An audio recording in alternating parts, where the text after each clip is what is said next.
Haryanto terdakwa dugaan perkara caplok tanah ahli waris seluas 78 hektar divonis majelis hakim pidana penjara selama 3 tahun.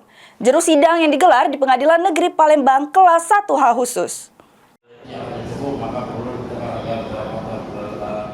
Dituduh caplok tanah dengan luas 78 hektar, terdakwa Haryanto yang ngaku punya tanah dengan sertifikat SHM yang diterbitkan oleh BPN Banyuasin tahun 2018, jalani sidang putusan di Pengadilan Negeri Palembang kelas 1A khusus. Sidang yang diketuai Majelis Hakim Kristanto Sahat Sianipar, Jaksa Penuntut Umum Pengganti Dwi Indayanti, serta tim penasehat hukum terdakwa. Juru amar putusannya Majelis Hakim nyatakan terdakwa Haryanto sudah secara sah dan meyakinkan bersalah melakukan tindak pidana menyuruh memasuk ke keterangan palsu ke dalam suatu akte otentik terkait sesuatu hal yang kebenarannya harus dinyatakan oleh akte dengan maksud untuk make atau nyuruh uang lain make akte tersebut seolah-olah keterangannya benar kalau pemakaian tersebut bisa nimbul ke kerugian. Menghukum terdakwa Haryanto pidana penjara selama 3 tahun dikurangi selama terdakwa berada jero tahanan.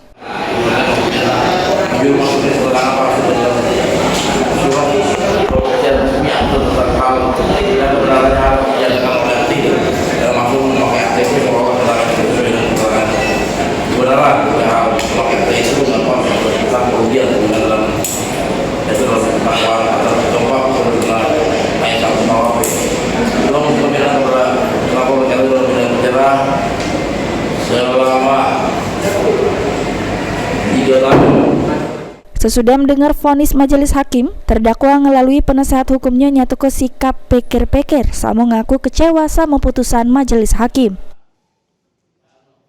Tuntutan dari jaksa penuntut umum 4 tahun, hakim memutuskan 3 tahun, jadi dikurangi 1 tahun. Sesuai tidak? Jadi kita dalam hal ini sangat keberatan sekali, karena kecewa dan kita juga sudah berusaha membuktikan dalil-dalil di persidangan, ternyata hasilnya sangat tidak memuaskan. Sebelumnya terdakwa Haryanto dituntut jaksa penuntut umum Kejati Sumsel pidana penjara selama 4 tahun. Herwahyudi, PAL TV.